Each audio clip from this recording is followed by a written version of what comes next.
They say that if we could all just stop being jerks to each other for 5 minutes, we could explore the universe.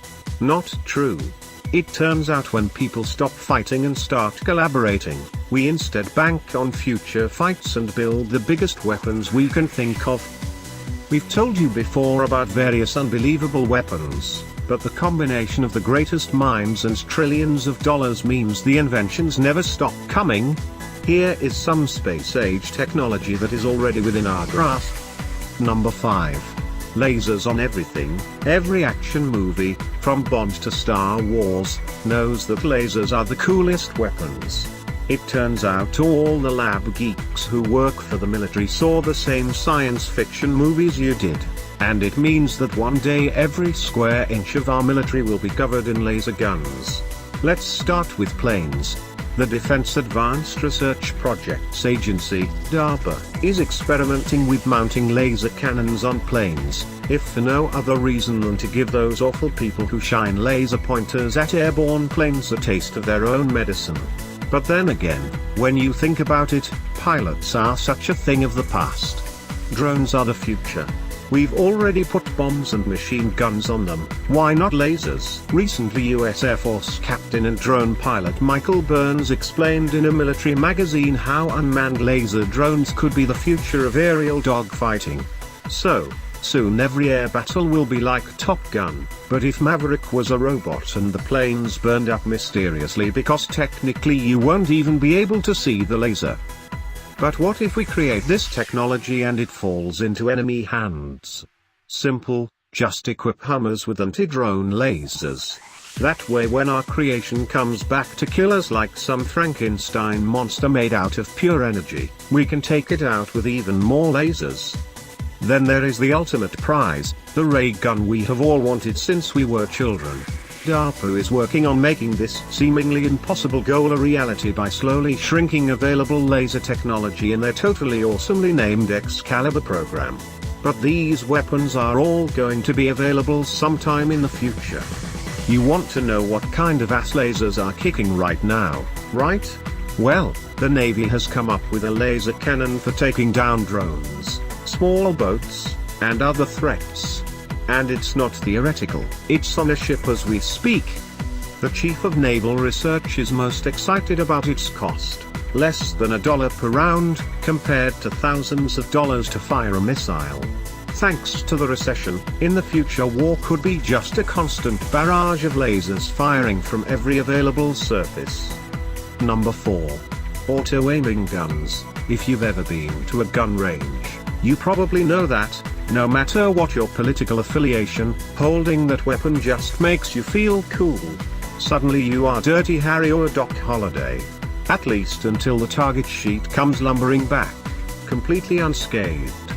Then you hate guns again and the sun was in your eyes, and, hey, the A-team always missed as well, and they were still awesome. Amazingly, technology now exists to make you and, more importantly, military snipers a perfect shot almost every time.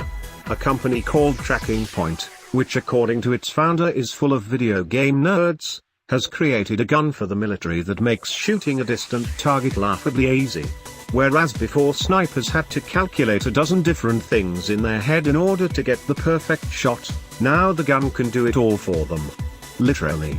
These firearms can tell the atmospheric conditions, cant, inclination, even the slight shift of the Earth's rotation known as the Coriolis effect.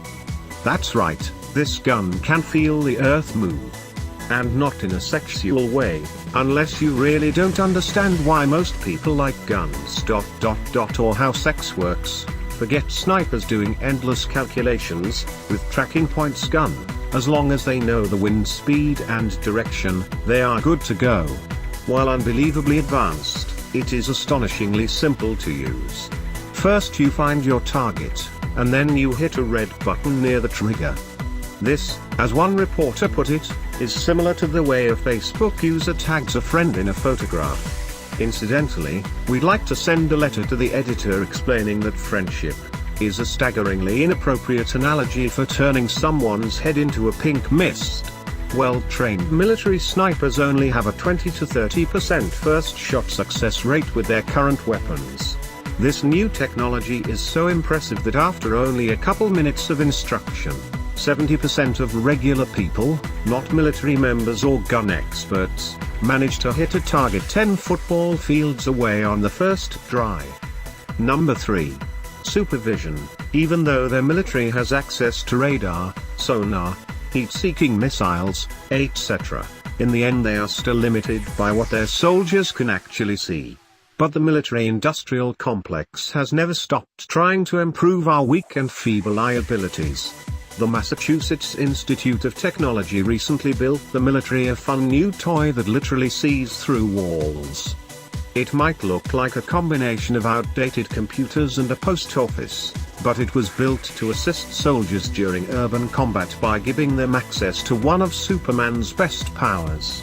As you learned in elementary school, the whole reason we can't see through stuff is because our eyes only work when light bounces off something. Since light can't go through walls, all we see is the wall. But about 1% of microwaves can make it through solid objects. So, by bombarding buildings with microwaves, the receivers on the cart can tell if someone is inside. Okay, it looks more like a 2-year-old with a light bright than a live stream, but hey, let's see your X-ray vision machine, Killjoy. Terrorists do have one advantage in this situation, though. The device can only locate moving objects. We're not here to help people who are up to no good, but if you are planning on doing a little terrorizing, it might be best to treat your meetings like a mortally dangerous game of red light, green light. Meanwhile, researchers at the University of Michigan recently figured out how to take all that night vision technology soldiers wear on their head and stick it on their eyes. Eventually, just by wearing contacts, soldiers will be able to see in the dark. And high-tech contacts seem to be the way of the future. DARPA is working on a contact, sunglasses system that would allow the wearer to view a combination of real, virtual, and augmented reality images that could make Google Glass look like a Commodore 64. Soon the military could send data about visual targets straight to soldiers' field of vision, drastically improving their performance. Number 2. Space warfare. By now people have gone to war on pretty much every inch of the Earth. Your next, Antarctica.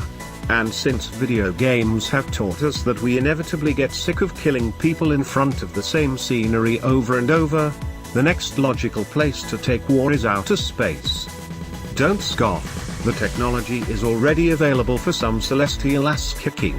China has already started testing its anti-satellite missiles, which, if ever utilized in warfare, could completely cripple countries who depend on the technology. Imagine the chaos if every sat-nav in America stopped working at the same time. The nationwide pileup would be epic. But the US has its own space-age technology. The X-37 Orbital Test Vehicle, or OTV, started out as a NASA project, but was taken over by the Department of Defense. It says a lot about its killing everyone capabilities that they took it away from the science guys and gave it to the people always looking for a better way to blow stuff up. The OTV looks kind of like a miniature space shuttle with a trapdoor underneath and doesn't need to be piloted by a human crew. The DoD started sending prototypes to orbit the Earth for hundreds of days at a time, then landing them back on Earth. No one seems to know exactly what they were sent up for, but there is a pretty solid theory. Kinetic bombardment was an idea put forth by an engineer turned science fiction writer in the 1950s.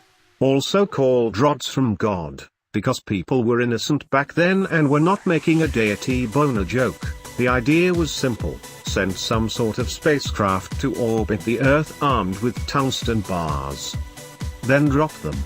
No matter what you are trying to hit, even something deep underground, it will blow up.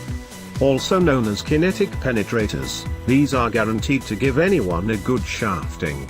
In 2004, Popular Science estimated that since it would need cheaper, reusable spacecraft, this technology was still 15 years away.